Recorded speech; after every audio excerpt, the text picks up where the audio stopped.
we get started with the meeting. And the last time we had an honest to goodness meeting that produced minutes was January 22nd. I'm sure everyone has reviewed those minutes extensively, but but there's nothing that was controversial in those minutes. Do I have a motion to approve those? So moved. To approve them. Oh, Second. Second was, Bob. Yeah, me. okay, all in favor? Aye. Aye. Aye. And I'll abstain, Richard, since I wasn't present, so. Yep. We so far have spent no money on anything since we haven't been together to do anything. But one of the things that John Redmeyer, you were going to check on is you were going to see the availability of Christina Davis Yes, to, yep, to be able to help on several projects. yes. She said whenever we're ready, let her know. So, Mr. Chairman? Yeah. Do we make a motion to move item 6E up right after this item so that the first selectwoman can give an update on the Kettle Rock situation? Yeah, that was going to be my next item. I was just Okay. going through the perfunctory ones, but on the budget, John, if you could ask her as first priority to what it would be required to complete putting the EDC website up and online. And Okay. then second after that would be the, I can't think of the right name to call it, Bob, but the thing that you and Ray were working on as far as selling local Connecticut. Yeah, it's the state of Connecticut website for tourism. It's called CT Link. So CT Link, Bob, LINK. yeah, CT Visit. I'm sorry, Visit, ctvisit.com. Okay. Okay. Yeah, I'll give her a buzz tomorrow. Yeah, and I think you can circle back either to Margaret or me in terms of what needs to be done. But basically, the website is structurally there. It is populated with the old information from the old POCD. We Yep. need to simply update that to the new POCD, and we have all of the verbiage for that. So if she could, look at those and we could send her some of the links of what had been done. But Okay. and Margaret, if you could help on that one, you can do that virtually. Yeah, I'll have to get my head wrapped around where our progress is, but I'd be happy to, yeah. Yeah, and if we get that one going first, then we can work on the other project after that. Okay, moving on to item 5. Mike, you wanted to make a motion to Make a motion to move item 6E, the discussion of Kettle Rock Phase 2 report and presentation up the next, because we have our first selectwoman, Catherine Silversmith here, as well as Christine Abakoff to kind of give us an update. Okay, so moved. I'll second it.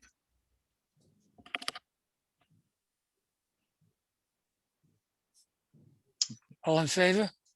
I I, Okay, Catherine, the floor is yours. Did we lose her? no. You're she's muted. Oh, The Chinese food came. yeah. I guess. Catherine, you need to unmute. I gathered that. Thank you. I just want to go to one meeting and not hear those words. That's all. Actually, I'm going to share the floor because I feel that Christine is the best historian for this. She can articulate it better than I can. We've been working together, and I would like her to give the latest update on this. Make sure, I'm not sure where everybody left off in terms of what they knew about the efforts that were going on with our remediation. So Christine, would you mind? Not at all. Hi, Christine. We closed out, I'm sorry. We I said, we hi, closed Christine. out the grant at the end of December. With the phase 2 report, phase 1 report was submitted to DECD. Phase 2 was submitted to DECD. And to close out the initial grant, we did the remedial action plan. And that also has been submitted to DECD. So right now we are grantless. We're planning on applying for the remediation grant, which is due in April. So we're working up a much more complicated application than the first one we did. And that's where we stand at this point, basically. As I recall, and I attended the meeting that we had closing out the phase 2, there wasn't a whole heck of a lot of remediation really required. They were going to do some more well testing and sampling, but they didn't think that anything significant was going to be shown. Is that still correct?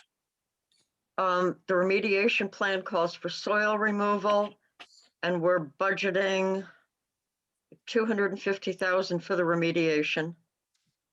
I believe we may, is that 250,000 or 275? $250 for the remediation and then $25 for legal. Right. The remediation plan, as I said, has been submitted to DECD. If you guys would like a copy, I can get a copy to you, Dick. Yeah, I'd appreciate that. And I can make the distribution. Okay, and you have to, it's a draft, and the draft won't be finalized until we get the grant and we hire a contractor. That's when the remediation plan is finalized. So right now you have to understand that it is in draft form. Everybody's had a chance to review it. It'll probably go as it is, but remember that it is a draft.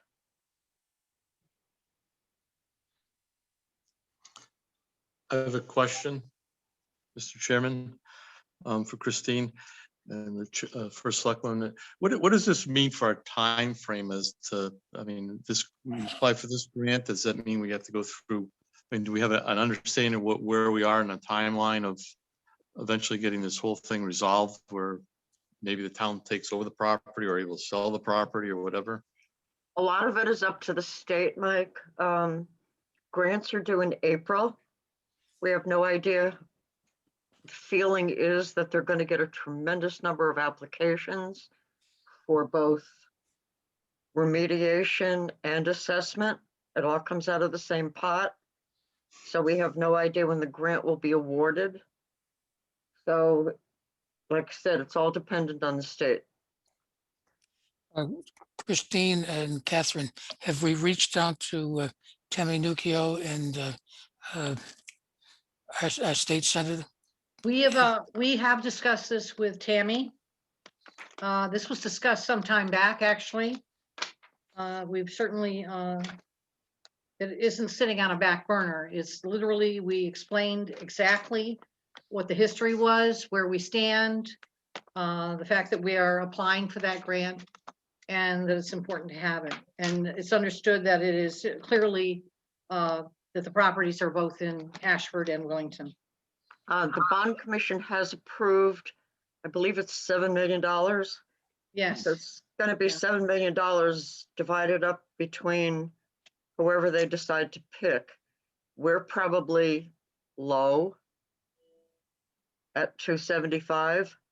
So we're hoping that'll get us through, piggybacked on the fact that they did support the phase 1, phase 2, and the wrap. So Yeah, we're yeah. hoping that they'll keep up with us. previously, Tony Guglielmo was very supportive. Dan Champagne is also supportive. Phineas Wilson was supportive, and now Tammy. So I think if we put both our Tammy plus Dan and have them lobby for this for us, I think that would help.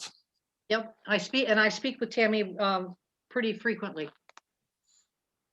Yeah, she has been reaching out. I think you may have been at the Planning and Zoning Commission All of- meeting. All of the meetings she's been at. Yep, and she's been, asking, how can I help? So let's, put it to a test. Exactly. And actually, we text each other fairly frequently as well. She's keeping me informed, providing information to her. Mr. Chairman, a quick question for Christine, please. Yeah.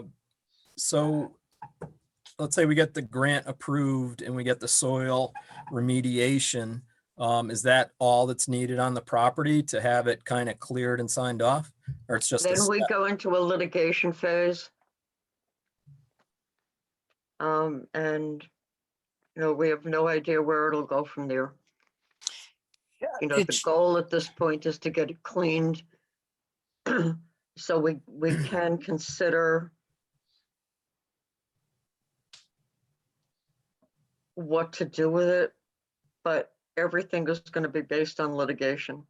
Yeah, there's too much to go into tonight, but there was, Catherine, for your edification, some years back, there was considerable amount of work done looking at the legal aspects of the town's liability should we take ownership of the property.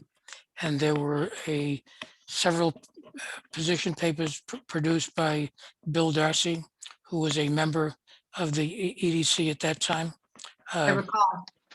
Yeah, and the attorney for Sajan, Halloran and Company acknowledged that Bill's position was correct, but she wanted to work through deep first before taking it that route. At this point, once we get the remediation done, I think we should reevaluate finding out the best way, to move forward on this, because tying it up with legal things for years isn't going to do the town any good. Well, That's not our intent either.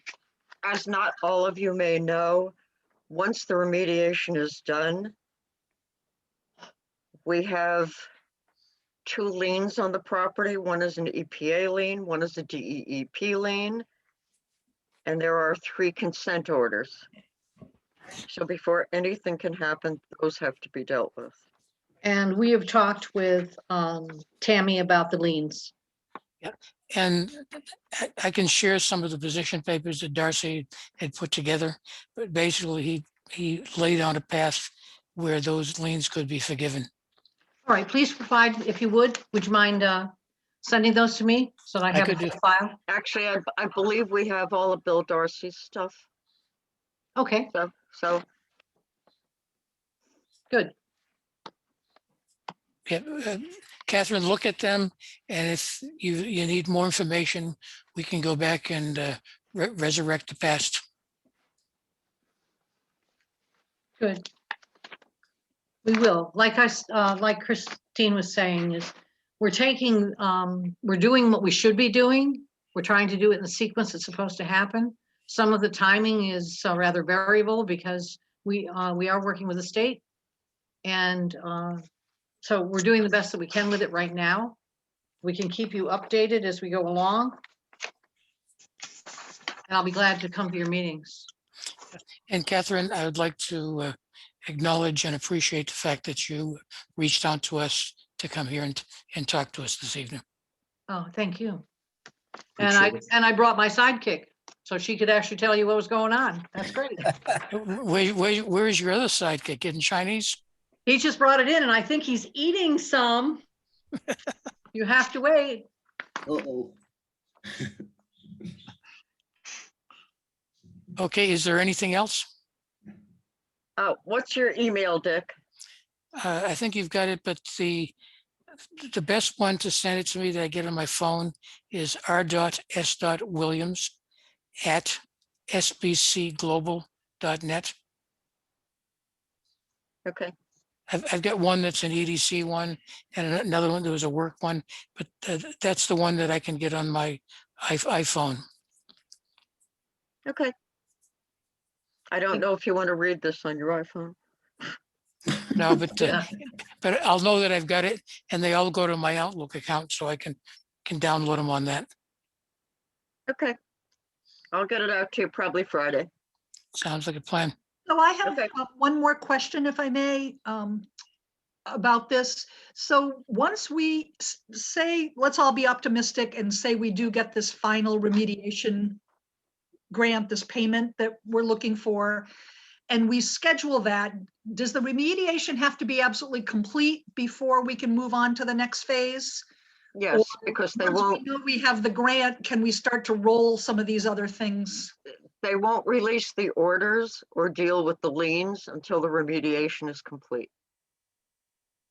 To their satisfaction, to their And standard. we have no idea how long that might take, right? I mean, once we get a contractor or whatever you call the people that come in and do this kind of work. I know, I Mike, don't know. do you have any sense for how that happens? Not yet. I think what's going to happen is we need to hear back on the grant itself so that we know that we can bring the contractor Yeah. on. So, like I said, we'll keep you updated as we progress. I think that, Margaret, we could proceed with planning on how we might market the property. You know, that would not preclude any, we can assume positive outcomes and just explore what might be our options. The current plan is to try to do things in line with what was outlined in the plan of conservation and development. And, you know, ideally that we could find some sort of technology focused development for the area. How that folds in with what Yukon is doing these days, because they've got a great big technology pack that is only 20% filled right now. So how we could compete with that, I don't know. So we may have to look at other things. Can I make a suggestion Yeah. about not planning possibilities at this point? Because we don't, as I said, after the remediation is done, we go into the litigation phase. And we don't want to look like we're jumping the gun on doing something. Because we don't know what the stance for the state and the EPA are going to be. Well, you know, my comment is not to go out and start negotiations with anyone, but literally talk about what the options might be. Mhm. And you know, start those discussions, assuming positive outcomes. At one point in time, the main thrust was to try to do a technology part because we're close to Yukon. My personal feeling is that's going to be less likely because of all the money that's been plowed into the current technology pack at Yukon. So that's a lot closer and it's got many more subsidies already in place. So the idea of looking at something different and what we might do there is really all we're talking about doing. It's really just having those discussions. I think another thing that as time goes on, we're going to need to take into consideration is how much of that property is truly usable. Wetlands, that kind of thing. Yeah, Taking a good look at that, because whatever goes there you're going to need to have to take that into account.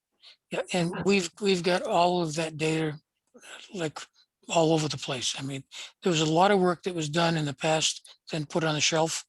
You know, there at one point in time, there was a full-fledged golf course planned for the area. You know, so things like that, you know, could be something to, you know, to look back at again. And there was a considerable amount of set aside of open space. I think at one point one of the documents I saw was talking about 30–40% of the land being put into open space. Thank you. Can I interrupt and ask a quick question, just because I'm curious, Dick? Yes, no, maybe? Go for it.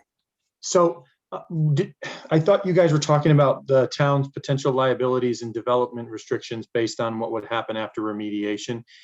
And you may have already sort of talked about this because one of the members of the board lives in Ashford, but have you guys talked with or considered partnering with the Eastern Connecticut Land Bank? That has not been one of the things we looked at. What we looked at was the, and this was a bill that was initially proposed by Jepson at the time when we were talking about it, he was the Attorney General, and it was a bill that allowed for people to be held harmless if they obtained ownership in a foreclosure, like what we'd be talking about doing. So it would leave the town not liable for everything that's there. And that was the opinion that Bill Darcy had done up. As far as looking to other places for development, we really had not done anything in those areas at all. So I would just say that the Eastern Connecticut Land Bank is an entity created through a public act a couple of years ago that works as a quasi agency with the town and developers. And they basically they're sort of like a pass-through entity that facilitates federal monies, grants, and aid. But because it runs through them, the developer doesn't have to assume certain risks that they normally would have through the Transfer Act and other liabilities. They were created through an act specifically for the redevelopment of brownfield sites. The most bona fide and well-established land bank in Connecticut is in Eastern Connecticut. And like I said, someone on the board lives in Ashford. And I just think if nothing more than a resource, they might have some valuable input in how to get this thing into a productive state at some point. So I would just write their name down for later. I believe that a passing contact has already been made with them. Okay. Because I think somebody at Halloran and Sage is on the board. We know that Yes. Wayne Bugden's on the board. Yep. Wayne, Rich, they're on the board. So Yeah. Good. Okay. So it's in the pile. Okay. This is exactly why they exist. So I just want to make sure, since we have all these local resources on the board, that if we can put that horsepower to use in Ashford, we do it. Okay. Mike, Thanks. if you could send me a link to where they are. Yeah, there was a presentation that was done. It's very short, like a slide deck that explains what it is, what they can do, how they can help. I'll send you the link. Chris, do we have that? Yeah. Thanks. Good.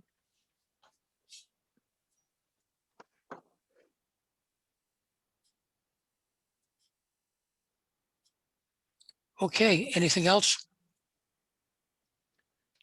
Actually, I am going to stay on for a little bit, only because when you get to your communications and announcements, I have a couple things I just want to make mention of. And it has nothing to do with Cable Rock. Okay. Okay, so let's close out the Kettle Rock discussion. And let's go back to 5A. Thanks, Chris. Okay. Okay, Catherine, you said you had something to put forth. Oh, a couple things. One of the things that I've been following along with Tammy Nuccio is there are some agencies, groups that are supporting small businesses, female-owned businesses, small businesses owned by people of color, that kind of thing. And they do have some grants available to them. There's some training off of them, and I'm trying to remember the name of the one, but I actually have started putting some information out on the town's Facebook site when I hear about things that they're doing. I'll probably be putting out one of their, they had a meeting the other day, and they had some training that they did, and I'll probably put a link to that training out there. And I'm trying to remember, I think it's small business women's organization, something like that. I'm not really sure where to put that information. I just wanted to get the information out to some of our businesses so Yeah, that they can understand what some of the opportunities are for them. Yeah, I would recommend that you channel that towards the Ashford Business Association, the ABA. Okay, And Christina Davis is the one that manages a lot of the communications. So okay, if you go to their website, you'll find her contact information there. Or Good. John is actively involved in that group too. okay. Thank you. Yeah, and we've talked with her lately about trying to find ways to involve the small businesses in town in light of the fact that they're not having their in-person meetings any longer. So they've started having Zoom meetings. They had one last month and they're planning one for the next month. And actually, I'd like to sit in on their meeting. So if I just contact Christina, that's how I can get an invite or whatever. Yep, is that the best way you think? Yeah, I think so. Christina Hall Davis is her name, Catherine. Okay. And the other thing was that both, and probably maybe this isn't the right place, but both Mike Gantic and I have been involved with some subcommittees that are out of NECOG that are looking at COVID recovery for business and beyond business. And we're looking for some more input to provide to NECOG to basically to help in the recovery effort. There are some things that the state and feds have been able to provide that are not enough, or we're missing pieces. And so we're trying to identify what those things are so that businesses have a better opportunity of getting back on their feet and getting to some degree of normalcy. Mike, do you have anything you want to add to that? I'm sure, yeah, it's an ongoing effort by the state. It's actually part of the DEMIS, Department of Emergency Management and Homeland Security, Region 4, on the recovery aspects, and they're really looking for unmet needs throughout the community, and not only in economic and natural resources and cultural resources, but also health and social services, and then through community planning and capacity building and infrastructure. So they're really trying to find, dig in through to all the communities to see what are the needs for both the short-term, long-term, relative to impacts of the pandemic and future recovery. So it's economic, it can be anything. So I think, yeah, I'm just been monitoring the economic component. And I think it's important for us, for instance, Margaret, if there's things that are affecting your business that would be helpful beyond, say, the PPP and any of the other things that we would want to know, that to kind of be able to help your business and other businesses in Ashford, as an example. Now you see why I passed the ball to Mike. Thank you. Thank you. That's all that I had. Thank you for being so gracious. And do you have any other questions of me? Winning lottery number for tonight? If that's the case, I don't care about the garage. I want the Learjet. Okay. And it's lunch in Paris for all of us. Okay, thank you. If they'll take us, I'm not sure. So your Chinese is from Chang Gardens or other place? We're Hangs over in Stafford. Yeah. Oh, wow. Honey, break out the chopsticks. Okay, Thank you. thank you. See you later. Okay, thank you. You.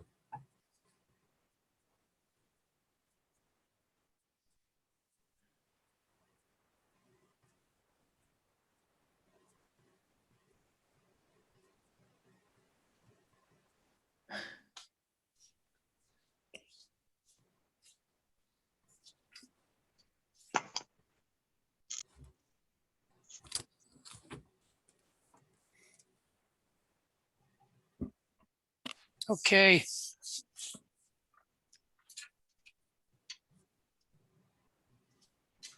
Steve, thank you for being patient and waiting for us. Uh,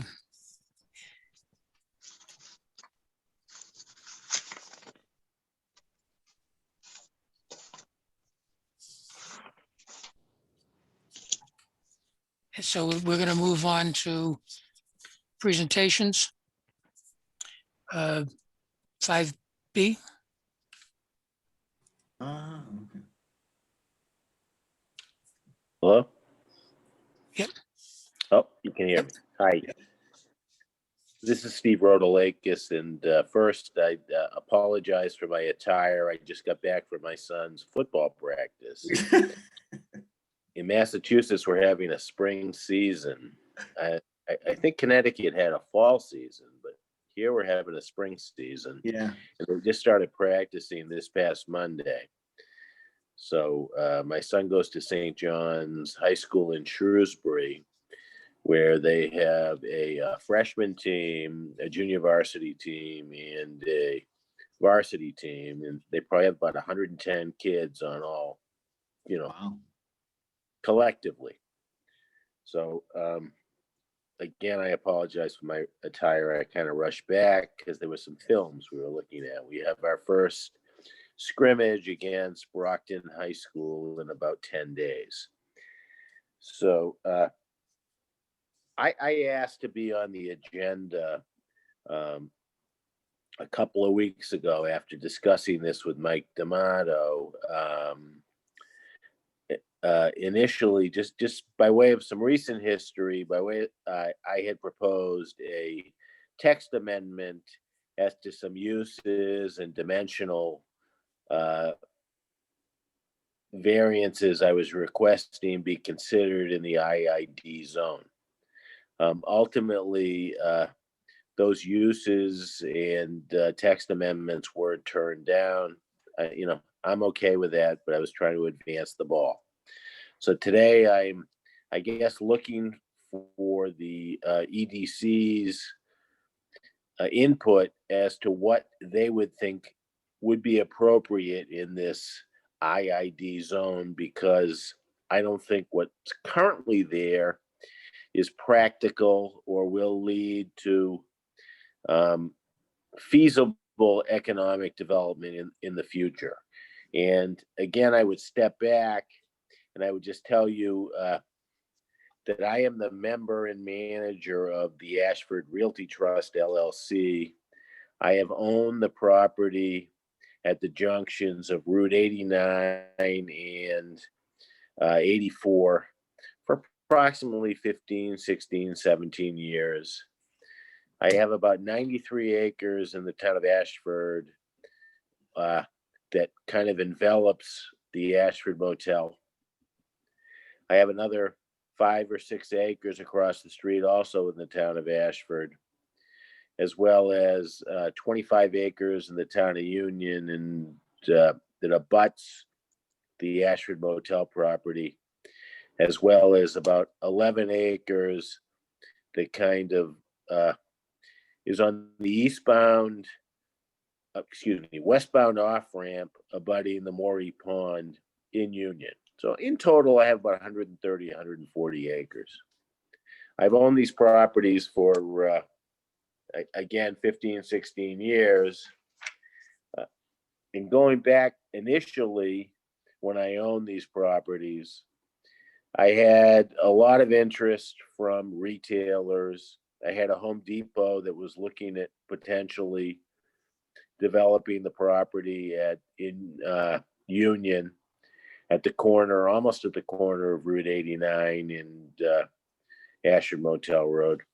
I had a bunch of gas, truck stop, convenience stores, donuts stores, looking at those properties that I kind of control at the off ramp. But I guess I encountered the Great Recession of 2008, and things kind of stalled. At that point, I had interest from people who were looking at doing alternative energy uses. Specifically, I had a wind user. And the wind user, this site apparently, and I can't verify it, but is one of the highest sites, I guess, east of the Connecticut River in the state of Connecticut. And my understanding is that based on what they believe the wind speeds may be at the top of this site along a ridge line, that these speeds may support an onshore wind farm. I explored that, but it didn't go that far because the people who I had was working with had kind of a business divorce, and although we talked for a couple of years, it never went much further. Steve, I would interject in that. I was pretty actively involved in looking at those proposals from Pioneer Green Energy. The real big impediment to putting a wind turbine on that site is the fact that it is on the FAA flight lines from Boston to Hartford.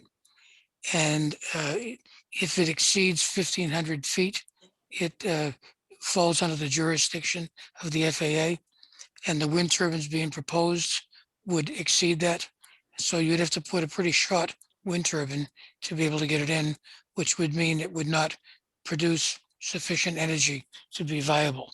So I think that because of the FAA restrictions precludes, a wind turbine there. We could talk more about that offline, but I had looked into that extensively with the FAA at the time. I don't know. I'm not a wind expert. I'm not a renewable energy expert, but it didn't go anywhere, and I'm not sure it's going anywhere in the future. I haven't been contacted by any renewable people other than a few solar people, just by virtue of the size of the site. And there is some at the base of the site, maybe a couple hundred yards east of the motel, there is three-phase power. I don't think anybody's ever done an interconnection study of any substance to determine whether solar or wind or battery storage or any of that stuff would ever work there.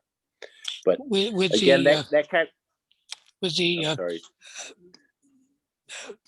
The property changed from the old wood stove place to Toolmax. We had facilitated getting three-phase brought down 89 to Toolmax on 89. So there is the three-phase goes partway down 89 past that entrance to the Ashford Motel. Okay. But again, I guess I would come back, and I guess what I would say is other than the three-phase, the best potential attributes of this site are that it is highway accessible. It has a relatively clean interchange. Like if you look at the interchange, say to the northeast at exit 74, or the exit to the south west to Willington, exit 71, those aren't the best interchanges for truck traffic or anybody looking for easy on, easy off. This site has pretty good access from that standpoint. And that's why back in November, December, I was looking for a text amendment. I don't have a user. I wish I did for this site. I'm in the business of developing projects. My most recent projects are a couple in Uxbridge, Massachusetts, just northeast of this area, where I've developed some warehouse distribution facilities. I'm currently involved in a warehouse distribution facility in the same town on a different quadrant of an interchange that I had previously developed for an Amazon facility. And I'm not suggesting Amazon is the appropriate use here. I'm just suggesting to you that because of the easy on, easy off visibility, that the best attribute of this site, given its lack of utilities, is something in the nature of warehousing or distribution, or other uses that may be compatible with that. And again, I look at your zoning bylaw, and your zoning bylaw is well-intentioned. I'm not saying it's not. The purpose is great. The uses are kind of, I'm not sure if you look at what's allowed, not that anything is really allowed because everything's by special permit. But if you look at the uses, they're kind of diverse. On one hand, it looks to promote agricultural uses. On the other hand, manufacturing is allowed, gas, hotels, retail, wireless communications, motor vehicle service and repair, office and financial, professional research, skilled trades, sale of building materials, merchandise, etc. are allowed. Kind of a strange combination of uses.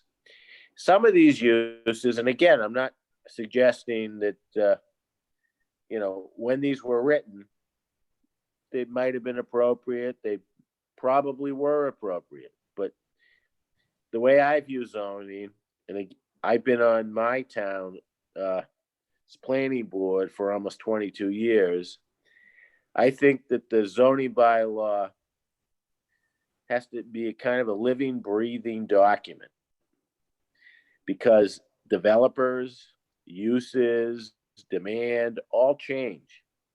And unfortunately, it doesn't change as quickly as the needs by users to accommodate these uses occur. So I'm looking at this, and I guess what I am looking for is some input from your board as to what you potentially would like to see in the IID zone. As again, I'm not a resident of Ashford, but I don't see some of these uses ever coming to being or ever coming back during my lifetime, at least. Yes, Steve, let me address this from a couple perspectives.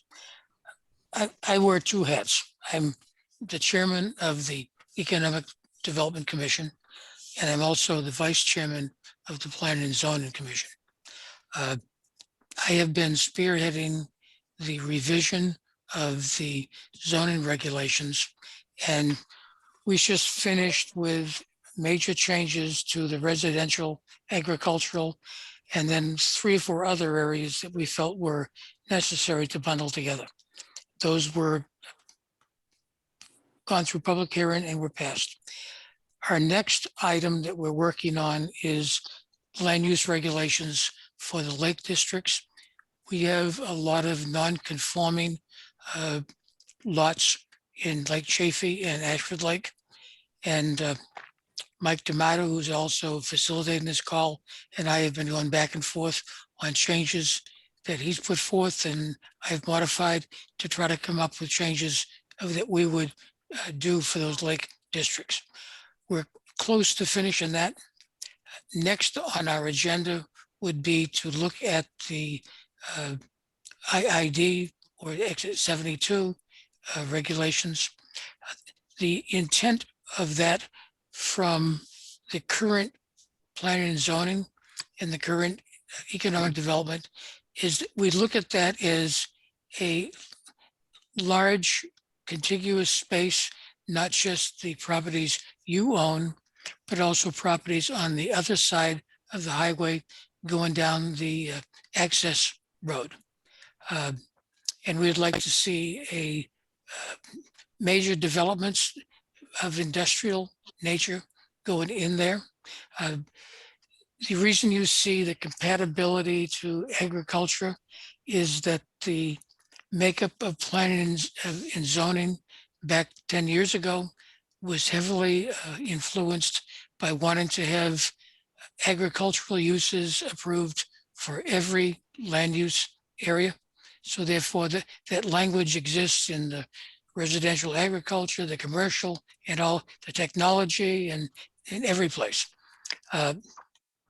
In reality, we don't necessarily see a big agricultural development, although I'll just as an aside, throw something out for chuckles.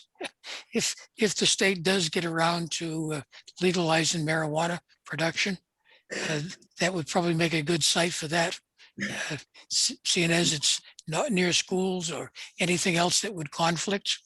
But, that is, something that you might kind of file away as another potential use. But our intent is to promote industrial commercial development. We don't want to necessarily put forth things that would despoil the rural nature of Ashford, and that is sprinkled all through the plan of conservation and development, and also the current land use regulations. But I think that expanding the uses beyond those that are listed as special uses is something that we would consider.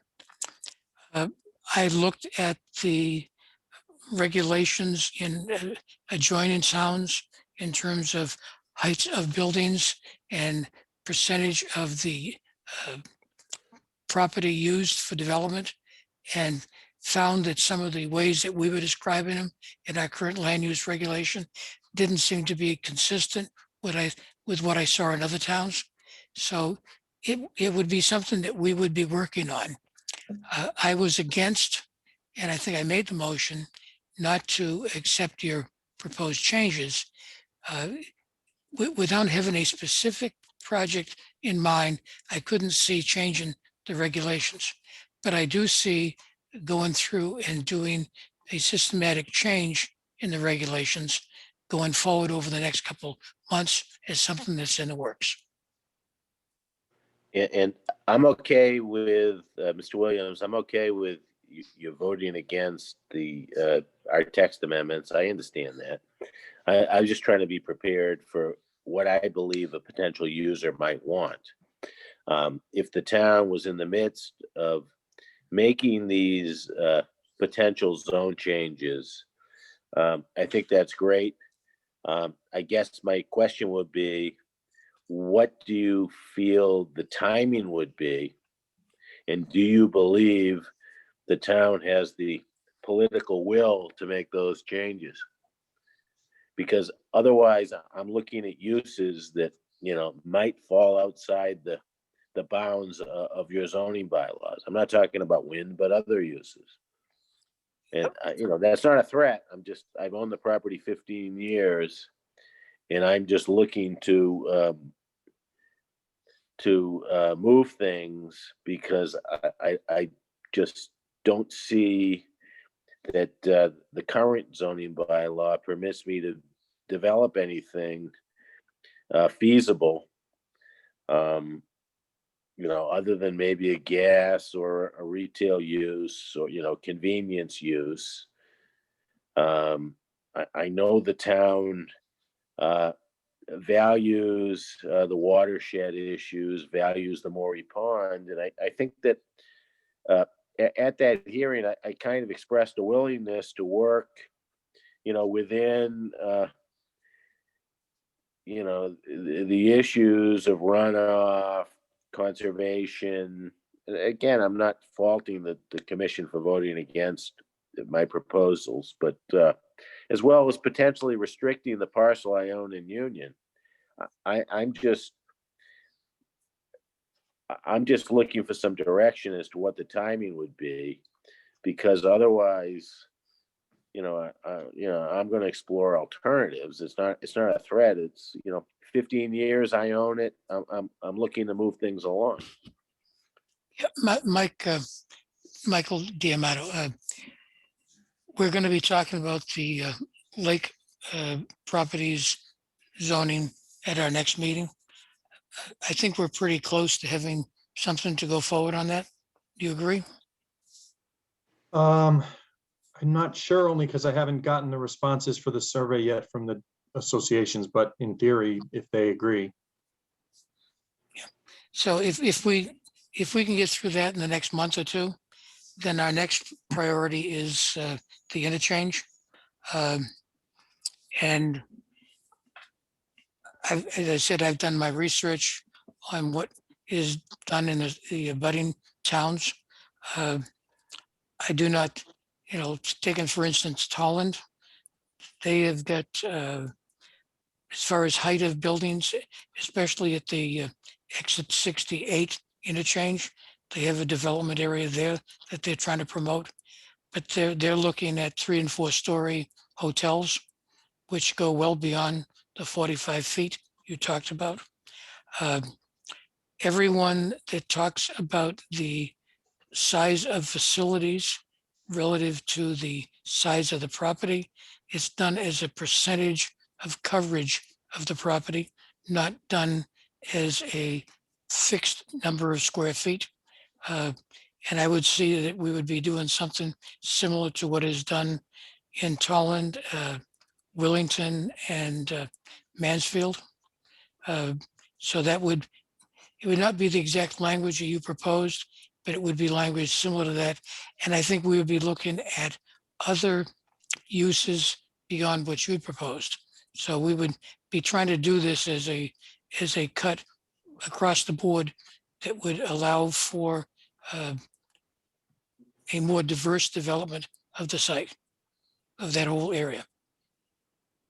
Not just your property, but all the other properties that are owned by several other parties. If I could jump in, just a couple of thoughts, and I don't want this to devolve into planning and zoning discussion because I know that we're at the EDC. I think in my discussions with Steve, what I was thinking and what we were sort of envisioning as far as this discussion is a couple of things. Number one, as the owner of the biggest developable piece of land in Ashford, and from my perspective, working in a number of towns, it's not often that the developers and owners come forward and say, hey, let's work on a project together. Usually they come forward and say, this is what's going to make me money, and this is how I want to do it. The problem we have is the regulations are not realistic. The opinions expressed at the public hearing for the text amendment were largely based on issues related to a site development. We're worried about traffic, we're worried about noise, we're worried about runoff, we're worried about the pond, we're worried about all these things. Those comments belong at the development application. They don't belong in the discussion of the text. And if I think what Steve may be hoping for is some thoughts that you guys have as far as, would you be supportive of this type of project? Do you see this as a viable use for the site? And do you perhaps share the opinion that some of these uses, restaurants, retail, financial offices are not realistic?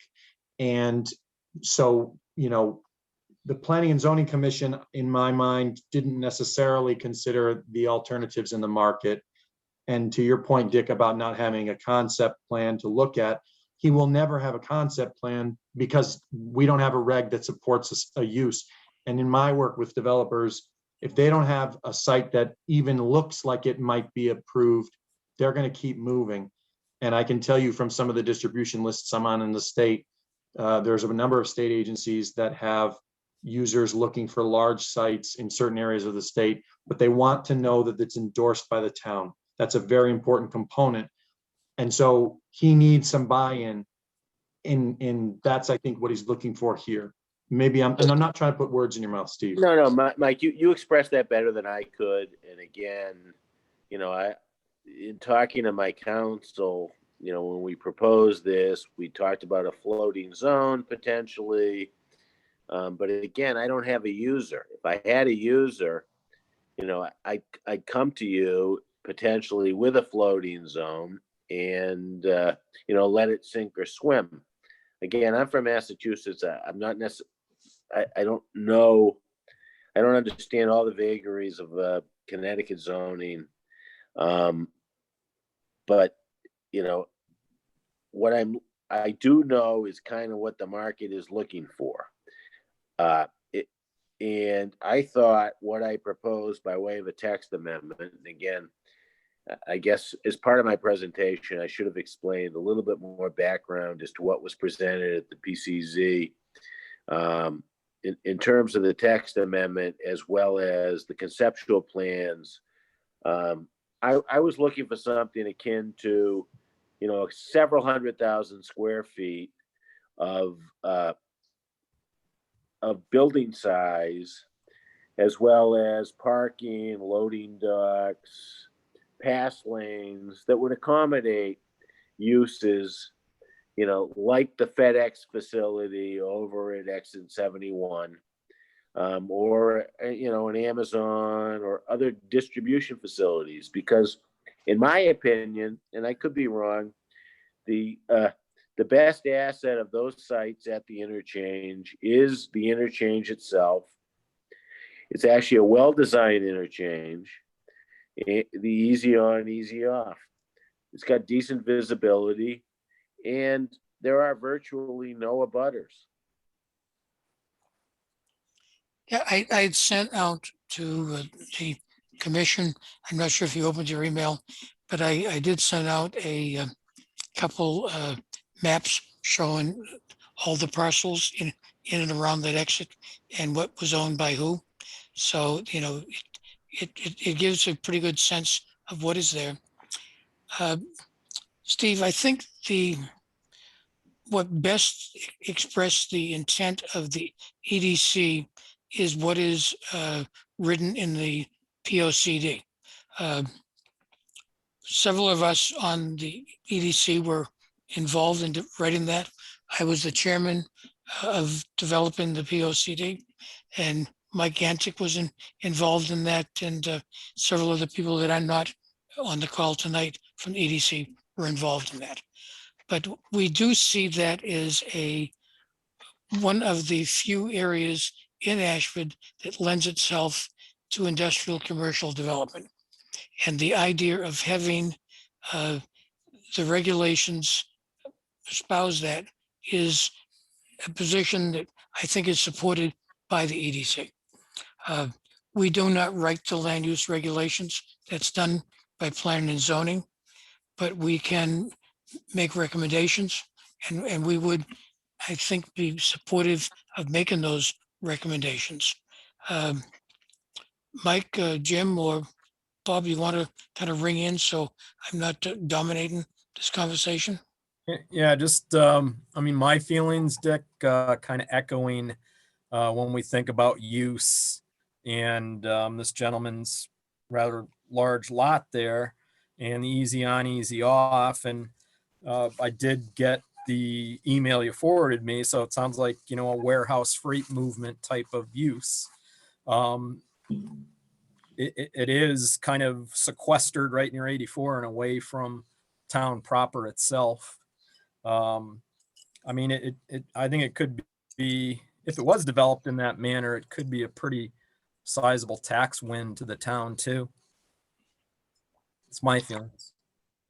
I didn't send it out, but I looked at the tax assessments of the TA truck stop and the FedEx facility in Wellington, and they comprise 25-30% of the tax base of Wellington. So it is a sizable impact. Right. Hey, Dick, Mike here. I had the pleasure of attending that fall P&Z informational meeting when Steve was on there. And I know I was a lone wolf relative to my thoughts on the what he presented. I haven't had experience in my career with large developments like this. I mean, I think there's enough safeguards relative to the site plan and development process that would allay any of the fears, mitigate a lot of the fears that were expressed that evening last fall. So I mean, I'm supportive. I think we need to provide some better tools for Steve to move forward, because again, he's not going to be able to, want to make any investment, and or will anybody else want to look at it, as Mike had also alluded to, that they don't want to come to a place where they're going to spend a lot of money and everybody's going to chase them away. So I think we need to focus and come across with a firm recommendations to support having some greater leeway. And I think, to me, I view a facility like a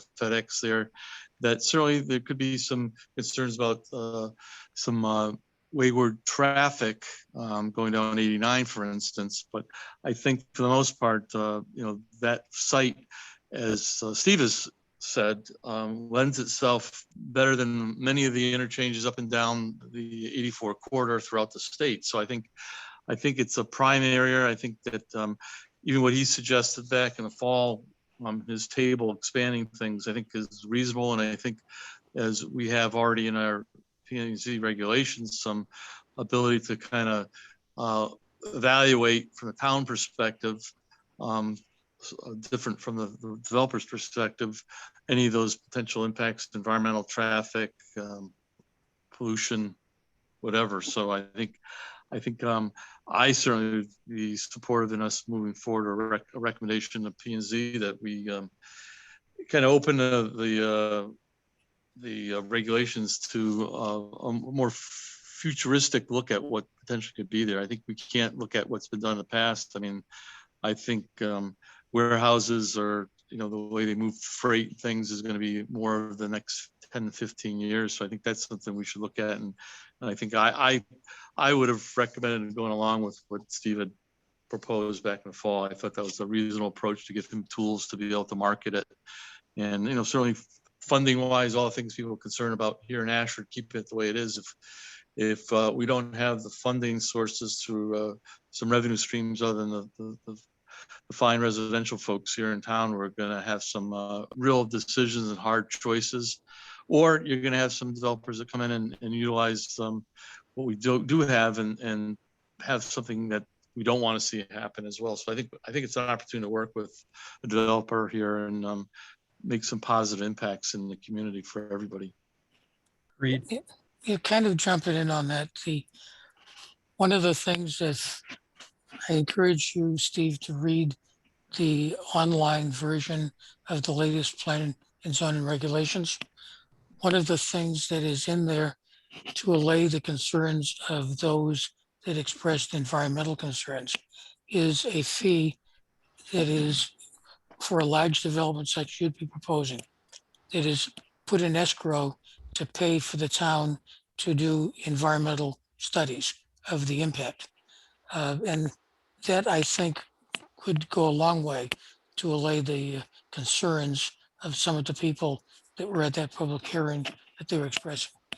The other thing is that we have to look at the alternatives that might be proposed, not on your property, but on the property on the other side of Ashford Motel Road. There was a trash facility proposed for that. And that was because of a technicality in terms of condemning a road that the town owned that did not go forward. But we have to be cautious of adverse kinds of development that would be much more impactful on the town than what you're proposing. So, we're very supportive of putting in place good development at that interchange. And from an EDC viewpoint, we can advocate that to planning and zoning, and then it's up to planning and zoning to start working on the changes to the land use regulations. Margaret, you have anything you'd like to add? No, I just appreciate everyone's time. Again, I'm just here looking for input. I'm not frustrated. I've owned the property, 15 years. I can own it another 15 years. My preference would be to develop it, though, in the meantime. I think it's a great site. I think it has a lot of potential. It does have some challenges, given there's some great issues. There are some, the the lack of utilities are certainly, an issue, water and sewer. But again, I'm in it for the long haul. I don't want to do anything that that I think is detrimental to the town of either Ashford or either Union, as I'm a landowner in both. However, I think that the highway is the site's great attribute, and that both towns got to take advantage of that. I think the biggest issue that was brought up, everyone was concerned about runoff to the watershed around Maury Pond. Parking trucks at a distribution facility versus the amount of truck traffic that goes by on 84 every day is minuscule in terms of impact. So I can't see where that would have a big impact. The other issue that is of concern, and this was a big concern when the trash facility was proposed, is having traffic diverted to 89 into the center of town. So if it's an easy on, easy off of 84, that's very positive. But it would be, in terms of looking at a special permit, if there's going to be considerable traffic going down 89 towards 44, that would be of concern, I think, to both the EDC and planning and zoning. Again, like I kind of indicated at the PCZ hearing, I know that most of the members of the EDC probably weren't listening in. They probably had other things to do, than watch public access. Although I'm kind of a public access junkie in my town. Again, if I have a proposal that I think works for me, I would consider, more, if it works for me, I either deed that parcel on the Maury Pond, which I know everybody values, but is not in your town. I'd either be in favor of a conservation restriction or an outright deed to the state, the state forest, if it worked for me. I'm not looking to damage the Maury Pond. I'm not looking to damage a watershed or other facilities. I'm not a hydrologist, but, again, I think that I heard a lot of the concerns that were expressed, and I probably shouldn't say this, but, I heard a lot of concerns about Lake Chaffee. My property is 3.5 miles as the crow flies from Lake Chaffee. I don't see how anything that could be developed at that site could harm Lake Chaffee, to be honest with you. I just don't see it. And that was one of the dominant themes. But again, that is water under the bridge, and I'm not looking to revisit that. I accept the determination of the PCZ. I'm just looking to move forward. Hey, Dick, could I make two further comments? One that, from my experience, and I'm sure Steve could reiterate this, but I mean, when there's a potential developer to come into a facility or place, that they want to move fast. They typically, their timelines are always compressed, and it's, I'm not gonna say it's a last minute decision, but they're not 3, 4, 5 years in the making. They're trying to time the market, and all the lead time for things. It takes time to get it through, and you could be 3 years before you open up a site once the time you make the decision to do it. So I think we have to be proactive here, and I guess I would turn another question to Mike and you, Dick, is what can we do specifically to kind of get this thing moving? I mean, because what you're talking about now is, I mean, it could be the end of the year, next year, before we get some change in the regs in place or even discussed at P&Z. So I mean, how do we as the EDC take a proactive approach in this thing to help this thing move along faster than typical government timelines? And having worked for government most of my life, I know how that works. So I'm trying to say, how do we move it to be something special other than typical government stuff? Well, one of the things that, and again, I don't want to get too far into the weeds of zoning because I know it can be boring, But one of the things that we talked about, Steve and I and his attorney, is this idea that he touched on as far as a floating zone. And I will explain briefly, I think, why there's a benefit to that. Floating zones are a zoning category or zoning that you don't put on the map. They exist in the sky, and you create criteria by which this zone would be applicable in an area. You say what uses may be allowed, and the first step that an applicant goes through is they come in with basically an application to land the zone on their parcel, and they do that through the submission of a master plan. The master plan is essentially a concept where they show you that ultimate build out of the site. The reason why we considered that is because, as Dick had mentioned, there were members of the commission on P&Z that were concerned that without a concept plan, they didn't see, they just couldn't see themselves to approve the reg. And the idea that a concept plan will never happen because the developers need to know the town endorses the use didn't really land. And so this idea that the commission would have 3 points of control. They would have control over landing the zone, control over the review of the concept plan, and then if they approved both of those, the third step is an actual special permit to actually physically construct the site where you can look at zero runoff, zero, full cutoff lighting, noise, all those things. The idea of an incremental approach to approval would allow everybody to review the project and focus on the concerns that were applicable at each step, rather than worrying about the runoff when all we're talking about is if the use makes sense for the site in theory. That's one potential option. The only other thought that I would have is I would do this in Willington as well. And the EDC has identified in Willington that the regs in South Willington are not user friendly. And so they are working with the PZC in tandem to revise them. And the EDC is sort of pushing the needle from a business perspective, and P&Z is going to have to look at it from a regulatory perspective. But we're trying to represent both camps in that process.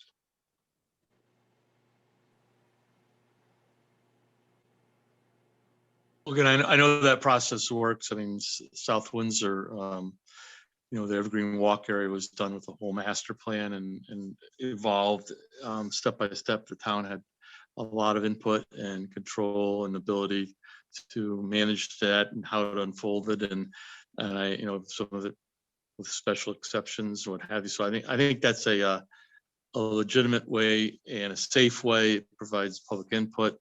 It makes sure that both parties protected, because I think that we have to all understand too. I know Steve's the cost of just taking concepts and things.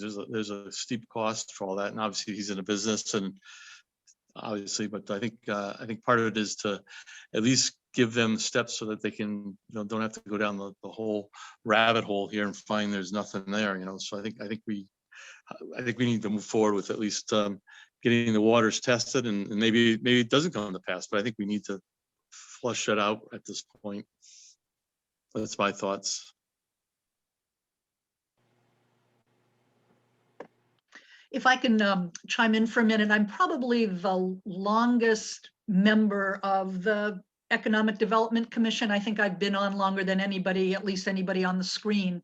So first of all, I'm really pleased to see you here tonight, Steve. It's really great to have you here talking about this parcel that we have talked about, as a development zone. We've talked about this area and many of them a lot. And I was one who was very upset when across the highway when we did that special zoning to allow the residential, the houses to get built on the hilltop on the other side, because I felt like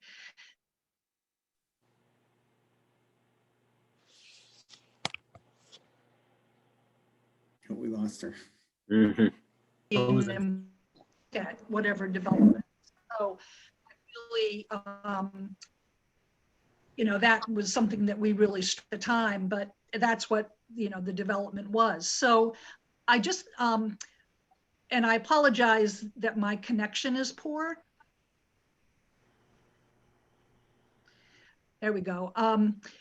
But one thing I think, just to sort of paint the picture of the uses that we talked about in the Plan of Conservation and Development, the one that we did 10 years ago and the one we updated the last time we did it, is that we really do think it's a unique, as you do, that it has great unique attributes, that intersection, and that it does have a lot more physical beauty, and it's the gateway to two lovely communities.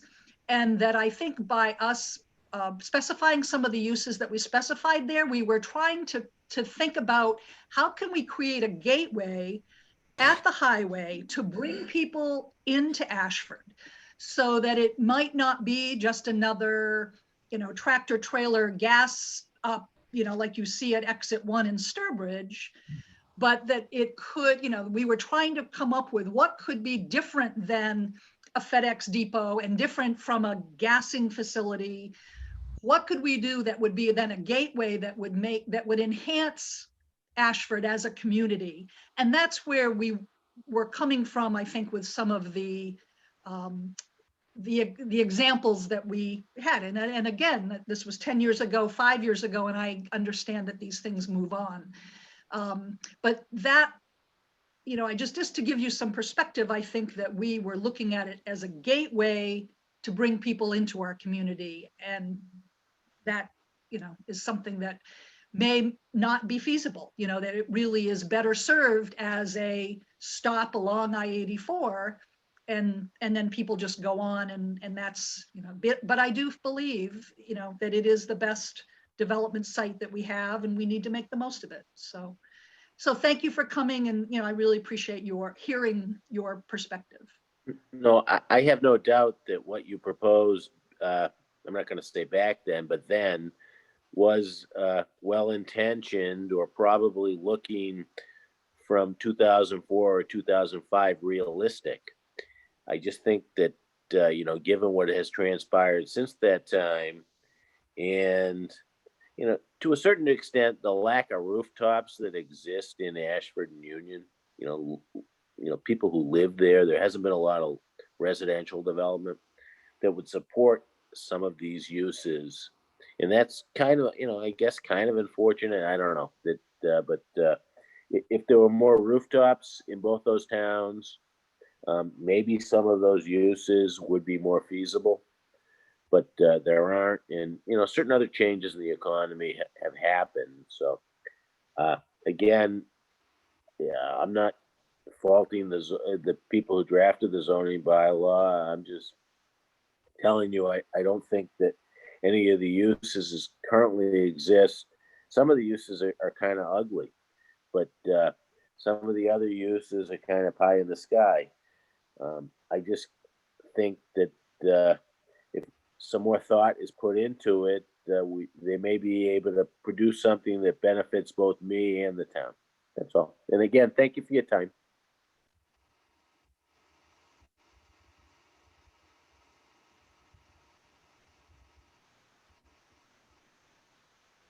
So what are our next steps, Richard, do you think?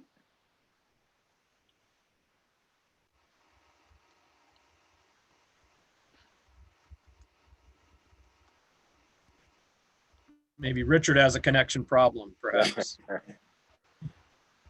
Welcome to Ashford. Mike, what do you think? Just to wrap up this discussion so Steve can. Yeah, I think maybe Dick and Michael D'Amato, or you can provide some other feedback with what Steve has as other options, and I think obviously Dick has some ideas on how to structure kind of the table that Steve's group had put together here a little bit differently. And so, I mean, I think it's a matter of just figuring out what is another option that's realistic. I mean, I think that the site is somewhat removed from that directly onto the intersection there. I think Steve had mentioned a lot of things with Murray Pond, some of the other properties. I think there's an opportunity for what he had talked about there, even to you know, whether it's a visitor center or something that is a gateway, but it takes advantage of some of the other properties that he owns that may not be as viable for some development, and make those something that you know reaches that sensitivity. But I don't know. I think it's a matter of what between Dick, Mike, and what Steve think could be another twist or turn or something that makes more sense with this proposal. But I think we need to be proactive and do something sooner rather than later, because there's a timing factor here too. Right. Is there a positioning with our community that we need to do? I'm almost thinking that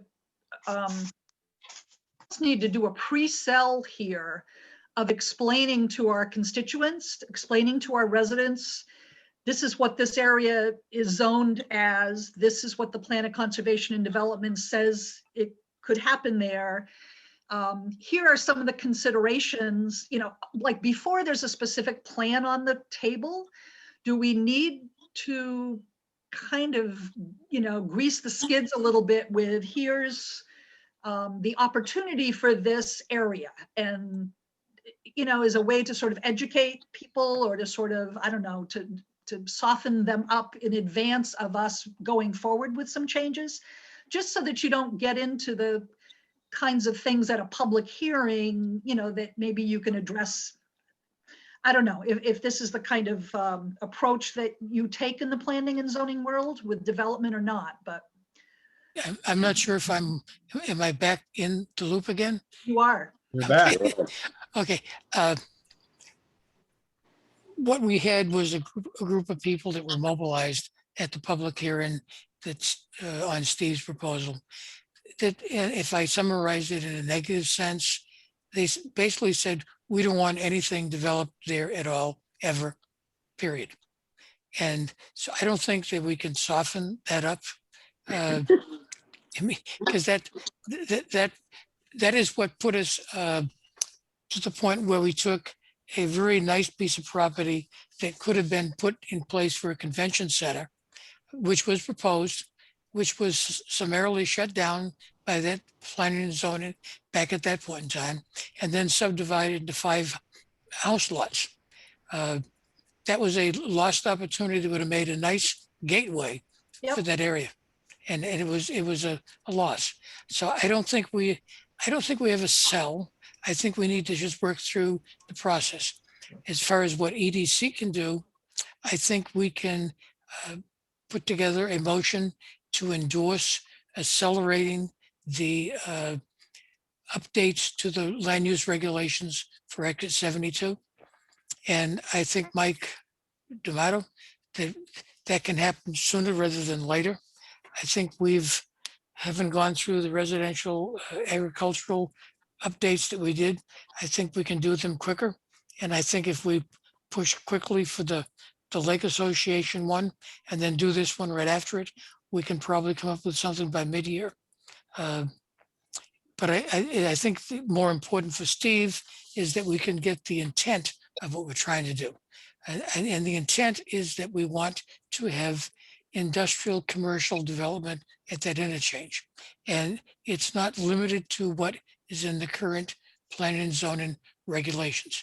It would be expanded beyond that. It would include, warehouses, distribution centers.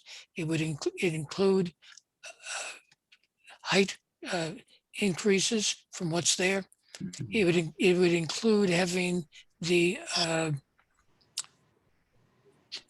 use of the size of the building tied to land area coverage rather than the way it's written now. And that would be consistent with what's done in the other towns. So I think EDC can come up with a resolution to send to planning and zoning that would support accelerating changes to the zoning at the interchange and to make it more business friendly.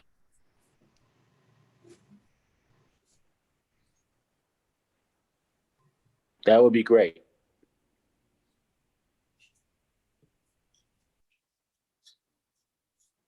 Do I have a motion from someone? I'll make a motion to have, how about, who's gonna do this, Dick? You and Mike, and with input from Steve, or? Yeah, well, if you make the or do you just motion, wanna- Mike. Or do you want just a general, I mean, I think there needs to be some specificity to this. Yeah, I would propose that if you make the motion, that you would draft a motion that then the EDC could vote on at the next meeting and send that to planning and zoning. A motion or a resolution, Dick? What- It'd be a resolution, basically saying that EDC endorses having industrial commercial development at exit 72, the IAED, whatever we've called it, and that we encourage planning and zoning to revisit the current regulations to make them more amenable towards such development that would be consistent with the existing planning POCD. So moved. Second.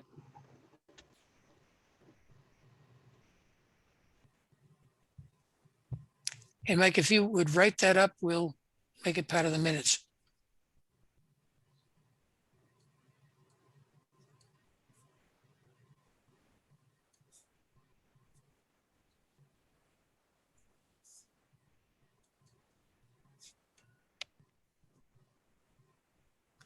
I'm writing, so I have some notes of this meeting to produce. Okay. As opposed to planning and zoning, we don't have a recording secretary for these meetings. You can't get a recording of this though, right? It's being recorded, Mike, right? Yeah. It is. Yeah, so once the recording finalizes on my computer, I will post it to the town of Ashford's YouTube page with all the other commission recordings. Very good. Thank you. Okay, Thank you for your time. Steve, thanks for coming out and Oh, no. and we wholeheartedly endorse having something appropriate to the town developed at that exit. And we'd love to see you in the process of making that happen. I'm just looking for something appropriate. Thanks again for your time. As long as it's not wind turbines and Well, trash Flash to energy. processing facilities. no. Trying to move away from that. Thank you, Steve. Thank you for coming. So thank you. Again, I Thanks, Steve. apologize for my attire. Oh, that's okay. I'm dressed much more casually, but I don't have a picture. Go Shrewsbury. Yeah, go Yeah, St. St. John's John's. football. St. John's. Go St. John's. Thank you. Okay. We've gone through 5.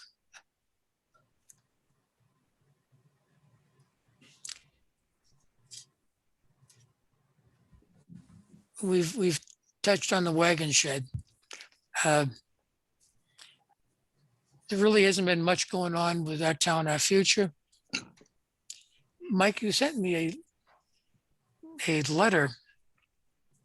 Was that from you to Catherine, or was that from Catherine to you? I should have mentioned it when we were talking about the thing that NECOG's doing through with Demas relative to unmet needs relative to COVID pandemic. What that was drafting I drafted a letter for her to send out to all the boards, commissions, and other stakeholders in Ashford, trying to solicit unmet needs that those organizations may have, whether it's Girl Scouts or Little League, even church groups, it could be the ABA or any other businesses. Really, I think that the thing that we're trying to do is get information. I think, and I'll give you an example that I got a late notice of a $5,000 grant, restaurant grant. And so I quickly sent it out to the Wooden Spoon and Midway, and I ended up talking with Midway, and they hadn't even seen it. So they basically missed an opportunity to get a $5,000 grant. I mean, free money to help them move along. I mean, they were aware of the Paycheck Protection Program, but I think there's so much information out there, but a lot of it isn't getting out, and that's why I think John, Christine, and the ABA is so important. This letter that I drafted for Catherine really is trying to shake the bushes a little bit to see if there's something out there where we can forward it to the regional agencies that then will forward it to the state to see if we can identify needs that need to be taken care of. And it could be food, could be people that need money for mortgage payments. It goes on, but it's trying to identify those things, and that's really what we're trying to do, is gather information and get it up to some people that can possibly, find an avenue to help people in need here in Ashford. And just a real quick, I don't want to belabor it, but they had the one of the grants they put out for businesses here the last round back in the summer. I think in our region there were only like 13 businesses and all of, or 26 businesses in the NECOG region, and only two people in Ashford, I think, were on that list. Whereas one town down in, I think, Wilton down in the southern part of the state, they had like 40 applicants alone. So, I mean, you talk about distribution of funds that could help people. I mean, I think we have a lot of needs in this in our community, but I think we've got to extract that information so we can get it to people, so that who have the purse strings and can possibly help us out. So that was really the intent of the letter. I can forward it to everybody else. I don't think Catherine sent that out yet, but we were hoping that APA would be a good vehicle, at least for the business part of it. But again, if you know of other groups, stakeholders out there that might be might want to get some information to the town and in the state, we need to know that as well. Yeah, I think one of the things that we face is and we've been guilty of it because we haven't been having meetings, but basically the town has shut itself down for the past 6 months. So there's very little of any, thing going on back and forth with anyone. And I think, John, correct me if I'm wrong, but I think the ABA only has just restarted some Zoom meetings. The Correct. past couple of meetings. It's been Yeah. pretty much silent. So Yes. Yeah. I think we're going to have to recognize that we're not going to be getting back together in person for a while. So start doing more of these kind of meetings so we can at least be doing something. And the kind of thing like the letter that Catherine put forward, I think is good to get out to everyone. I would also say that some of the grants we've talked about, Mike, from planning and zoning, we talked about this affordable housing thing. We would need someone to physically crank the gears to do that. I think at the time you had volunteered your organization as a possibility. Am I correct on that? Yeah, we're writing 7 or 8 plans for a number of other towns in Connecticut. So we were going to be getting started with that next fiscal year. Yeah, I'm not going to make the motion here because this is not planning and zoning, but I did notice that Woodstock passed a unanimous resolution to not support any state-controlled, regionalized planning and zoning controls. And I think Ashford needs to do something similar to that. I mean, it's one thing to look at some of these desegregate Connecticut and all these other things coming forward to us. I think we can be compliant with what some of the regulations are, but I think we got to be careful that we don't give up local control over what's going on. Yeah.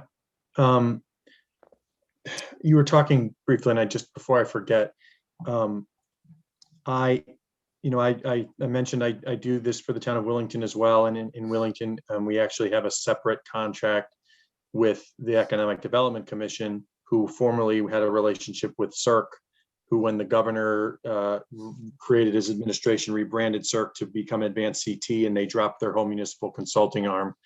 Long story short, I work with the Economic Development Commission there, and to the extent that you folks think there would be any benefit or there's any synergy between both Willington and Ashford working together on things or information sharing or whatever, definitely, tap my shoulder, and I'm happy to to assist or support both towns in any way. So just make, keep me in your thoughts if I can help in any way. Yeah, the Ashford EDC, we just re-upped our membership in CDEC. And part of that also included this informal relationship with CERC.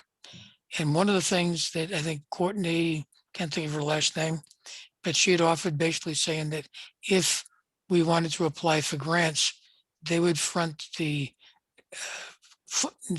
their funding of writing the grant on the anticipation if we win it, we'd end up paying them back.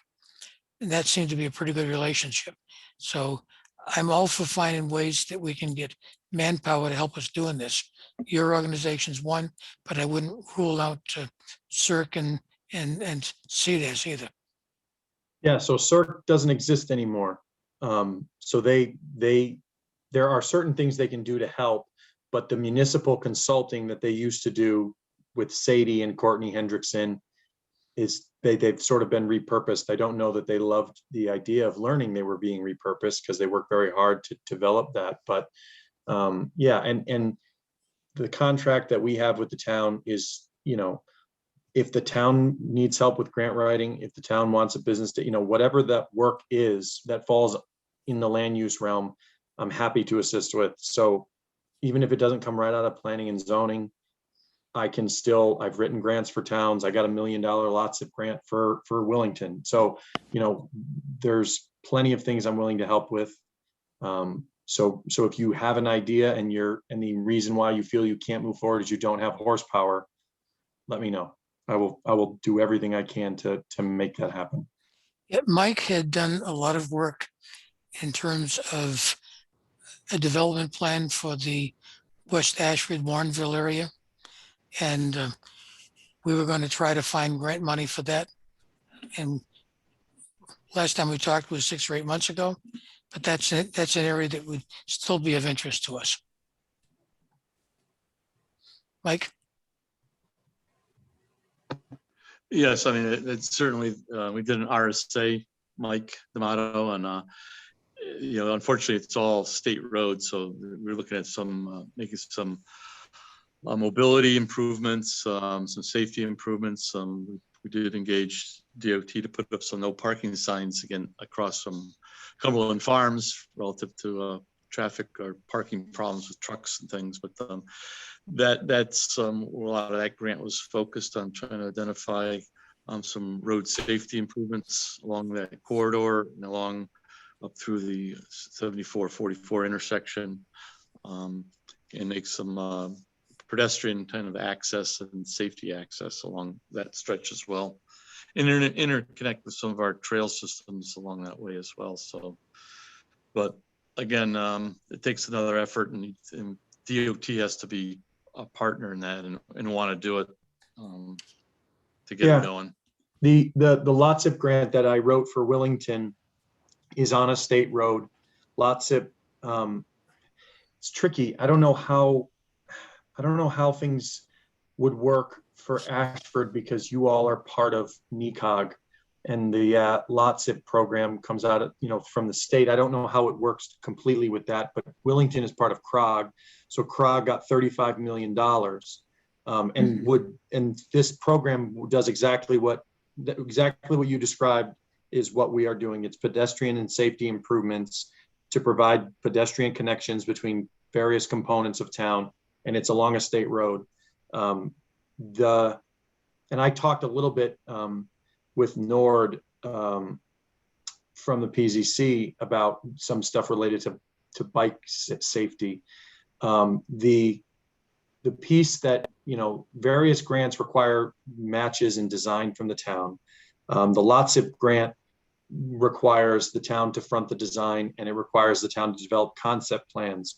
So in true Hail Mary fashion, I went and had to get money from the Board of Finance so that I could I just went to the Board of Finance and said, hey, can I have money to do the design? Because the state's going to give us $1 million, but I need 20,000 to do the design.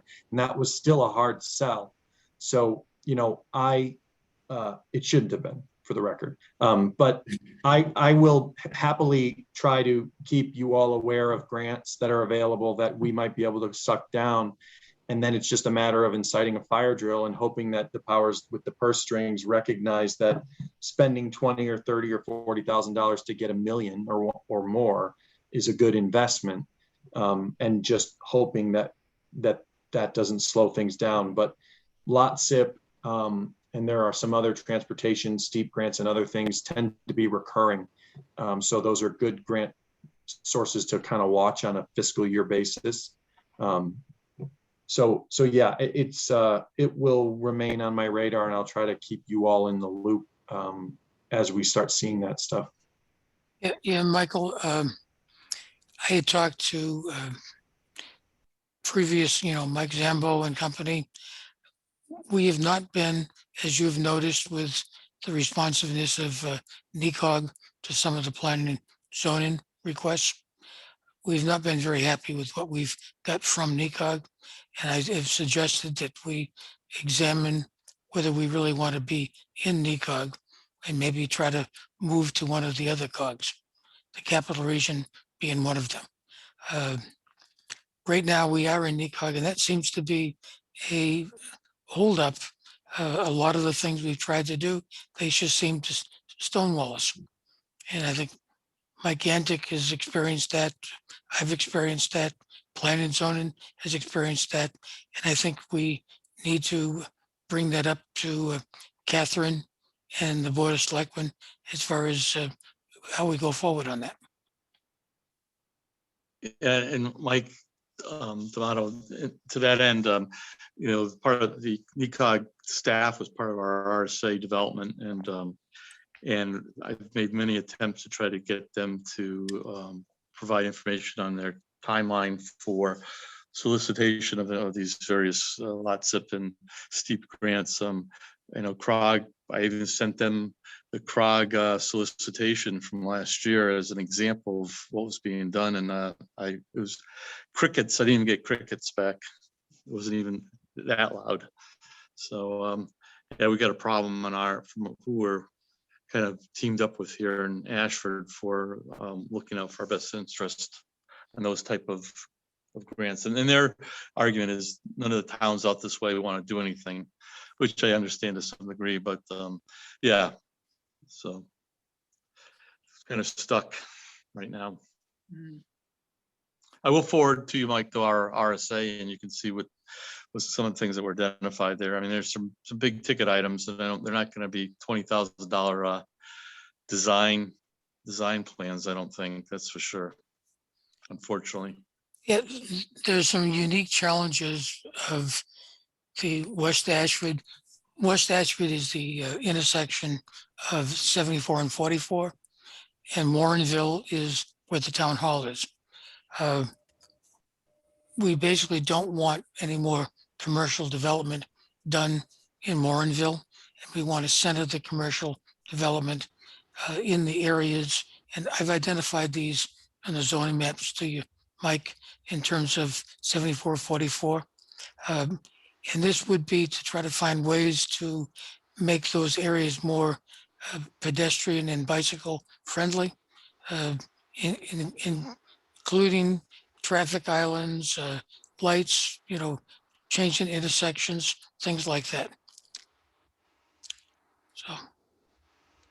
So we definitely could use a grant to take what has been done in the past with Yukon and other quote unquote free resources and turn them into actionable plans.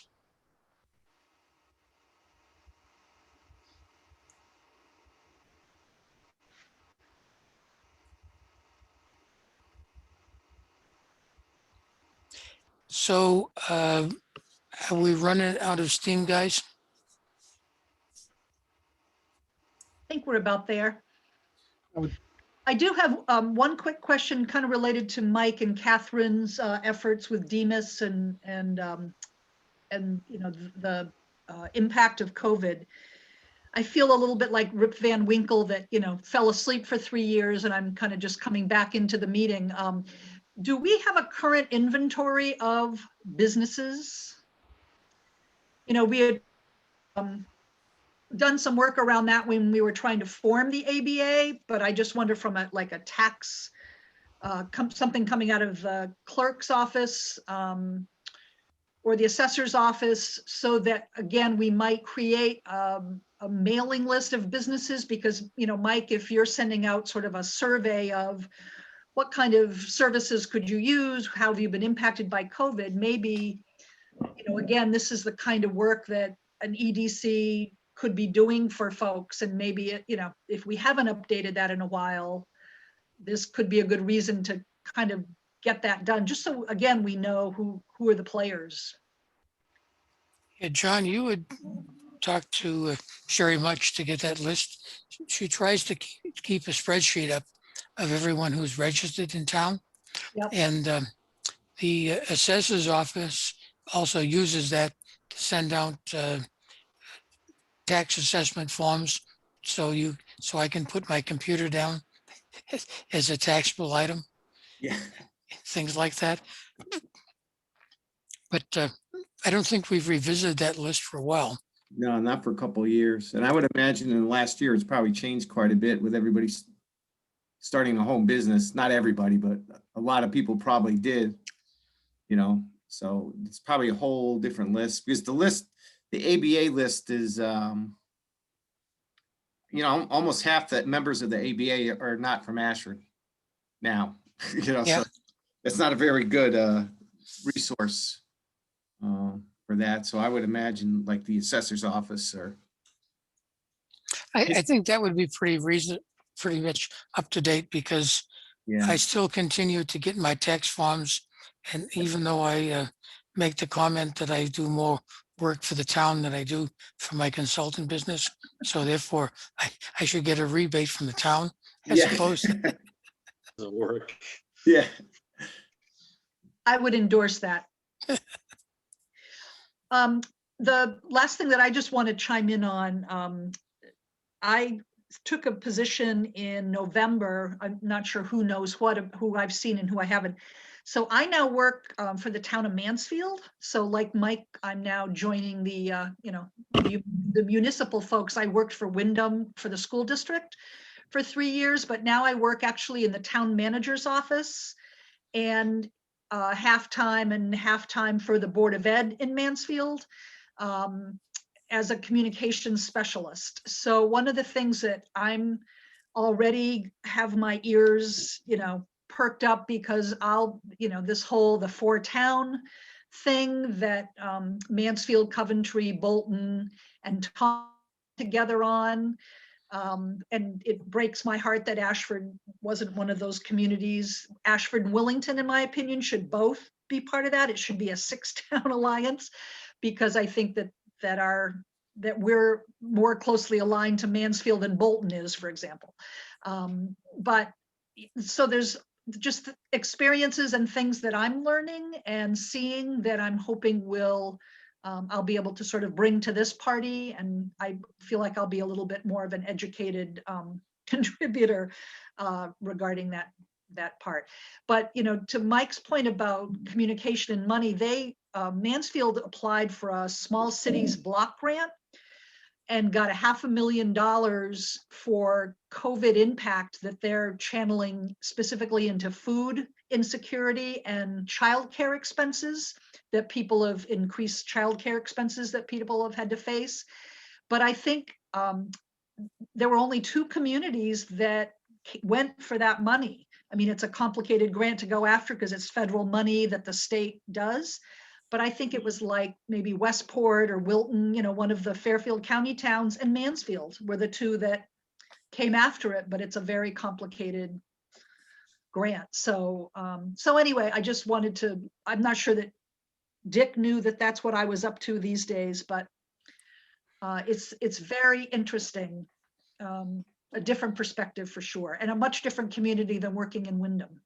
Well, the only thing I was aware of was the delicious chocolate liqueur. Hey, one thing I would just like to add, kind of piggyback what Margaret just said, and it's come up twice in the last week here. once with Catherine Silversmith, was that it's communication. We had it as part of our Town Our Future. One of the items or projects out there is to help improve communication, and it still is kind of a something that kind of holds us back a little bit in Ashford. I mean, we have a couple good Facebook pages or boards. The Ashford community thing that I think has a lot of information, but we're still kind of disconnected, and I think that's one of the things that we sell ourselves short and somehow. So I don't know how we fix that. I mean, I think it's something everybody's aware of, but it's still an opportunity, I would like to say, that's out there for us to begin to communicate. But I think going back to what Margaret said and Dick, I think somebody should get that list from the assessor's office, and that should be something we should work on here in the next couple of months, at least reaching out to those businesses and seeing how they're doing. And like I said, that draft letter, I'll get that out to you that I drafted up first, Catherine, relative to the unmet needs in the community, and maybe you can all kind of see where you think it should go as well. But I think that's the thing, is just how do we reach all the stakeholders, the diverse stakeholders in this community. Yeah, we at one point in time had a on again, off again committee. As a matter of fact, Catherine was on it at one point in time, looking at how we do the communications. Frankly, the best communications vehicle we have is using Facebook, and we've been remiss about not using the Our Town, Our Future recently, but we can start using that more aggressively. I don't think Facebook is blocking the Our Town, Our Future from boosting ads. I know it's blocking all the political ones because I can't boost any of those, but we could be putting some stuff up and then boosting the things we put on Our Town, Our Future. There is also a Town of Ashford Facebook page. That's not as well publicized, and getting that plus the Ashford community connections and everything kind of more linked together would help with the overall communications in the town. But that's not an EDC thing. That's Our Town, Our Future thing. I think the Ashford Community Connections on Facebook now is primarily how people in the community are finding out what's going on. That's what I see. It has the most users, the most looks of those sites that you just mentioned, Dick. For all the older folks, because if you look at the demographics, it's they're saying that Twitter and some of these other, I don't even know half of them that are out there, but it's we're the younger crowd. So I think we need to pick the brain of the younger crowd to see what the media platform is for them. And one other note, Margaret, you may be the longest member on this committee, but you're still the youngest.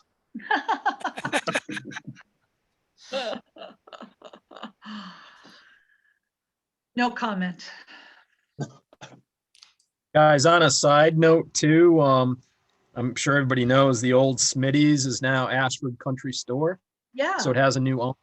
And I think that's something, we could definitely get behind that new owner. And sounds like she's trying to do some food delivery around the lake as well. I think it's great. So that's something that's very visible on a main drag in our town. So yeah, Mike was kind of doing a series on Our Town, Our Future, spotlighting businesses. Sounds like that would be a good one to spotlight. Absolutely. I mean, whatever I can do to help. Who's that? It's a great question. But I like Smitty immensely, but he really was just letting the whole place fall down around him. So it sounds like these folks really want to turn it into something. So anything we can do to support them would be a positive thing, I think. Absolutely.